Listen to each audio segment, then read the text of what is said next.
आपको शायद पता हो कि जब आप पानी को डिस्टर्ब करते हैं तो सर्कुलर रिपल्स बाहर की तरफ नजर आती हैं, यानी पानी की वेव्स बनती हैं। लेकिन असल सवाल ये है कि वेव हकीकत में क्या है और इसकी खास खुसूसियात क्या हैं। यही चीजें हम इस वीडियो में जानने की कोशिश करेंगे। तो आइए शुरू करते हैं। तो आइए इसका जायजा लेते हैं। जब आप पानी को डिस्टर्ब करते हैं, जैसे कि इस पर कोई कतरा डाल दें, तो असल में होता क्या है। वहाँ जो पानी का मॉलिक्यूल है, मैं इसे यहाँ एक दायरे की सूरत में मॉडल करती हूँ, वो डिस्टर्ब हो जाता है। वो वाइब्रेट करना शुरू कर देता है, यानी शायद वो नीचे जाता है और फिर ऊपर आता है, तो वो वाइब्रेट करना शुरू कर देता है। लेकिन यहाँ एक बात है, वो पानी का मॉलिक्यूल इर्द गिर्द के पानी के मॉलिक्यूल से जुड़ा हुआ है।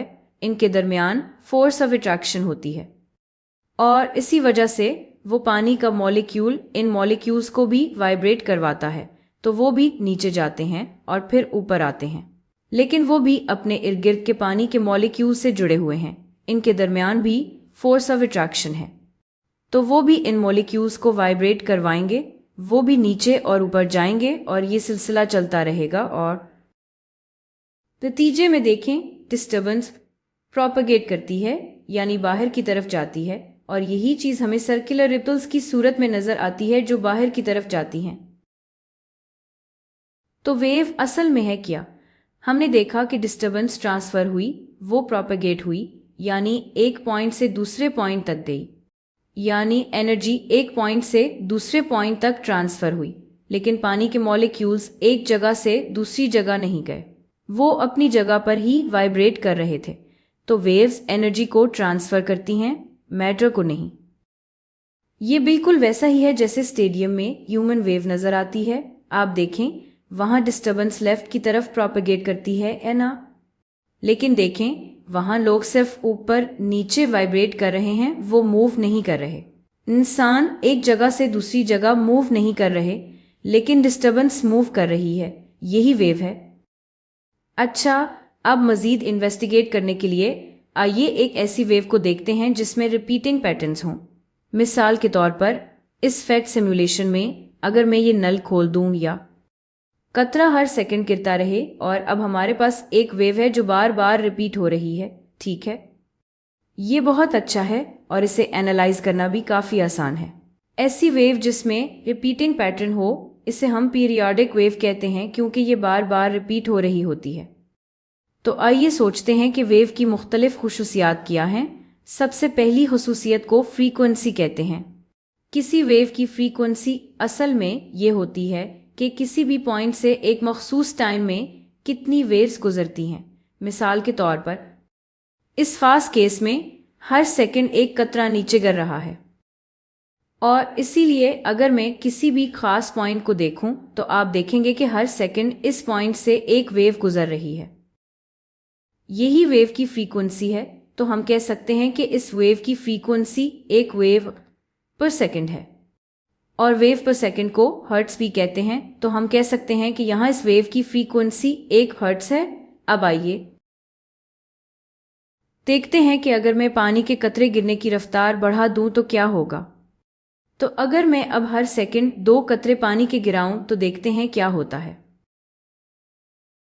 अब आप देख सकते हैं, हर सेकंड एक पॉइंट से 2 वेव्स गुजरेंगी, और इसीलिए हम कहेंगे कि इस वेव की फ्रीक्वेंसी 2 हर्ट्ज है। और हम दोनों को कंपेयर भी कर सकते हैं।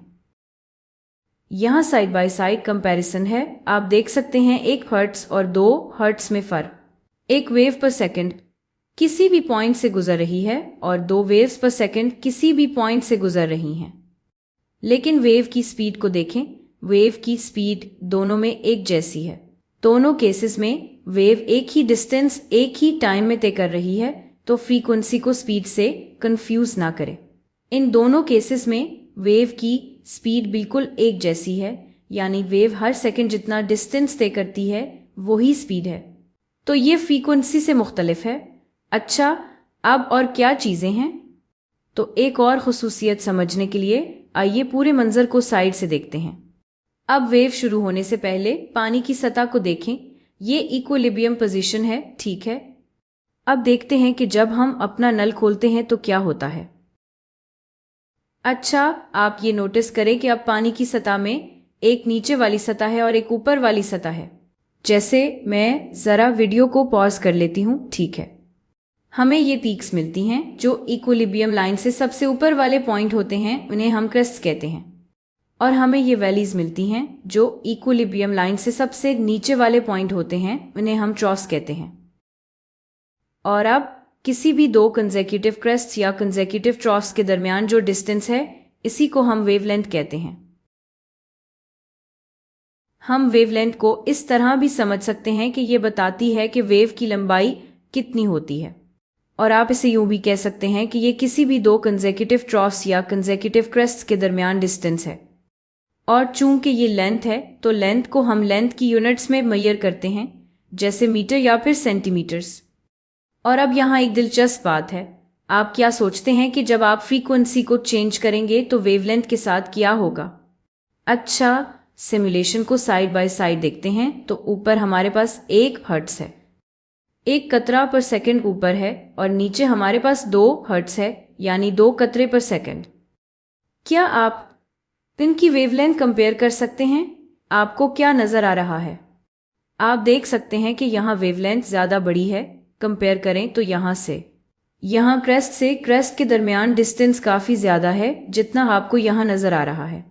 तो अगर आपके पास फ्रीक्वेंसी ज्यादा हो तो वेवलेंथ छोटी हो जाती है। ऐसा क्यों है?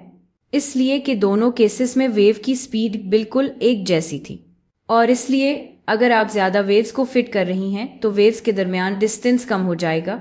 कमाल है ना? आखिरी खुसूसियत जिसके बारे में हम बात करना चाहते हैं वो ये है कि पानी इक्विलिब्रियम पोजीशन से कितना दूर गया है, यानी ये पीक्स कितनी ऊपर हैं या ये वैलीज कितनी नीचे हैं। इक्विलिब्रियम पोजीशन से जितना ज्यादा चेंज आता है, इसे हम एम्पलीट्यूड कहते हैं। तो इस खास डायग्राम में एम्पलीट्यूड इतना है। अब देखते हैं अगर मैं एम्पलीट्यूड को चेंज करूं तो क्या होता है। तस्वीर कैसी लग रही है? दोबारा साइड बाय साइड कंपैरिजन करते हैं। अच्छा, इन दोनों केसेस को देखें और फ्रीक्वेंसी और एम्पलीट्यूड्स पर कमेंट करें। आपको क्या पता चलता है? देखें, फ्रीक्वेंसी बिल्कुल एक जैसी है। दोनों केसेस में 1 कतरा पर सेकंड कर रहा है, तो फ्रीक्वेंसी 1 हर्ट्ज है। लेकिन एम्पलीट्यूड देखें, यहाँ पीक्स काफी ऊपर हैं और वैलीज काफी नीचे हैं।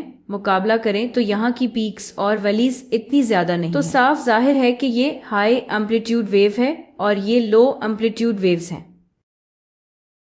अच्छा, अब सब कुछ इकट्ठा करते हैं और एक आखिरी कंपैरिजन करते हैं।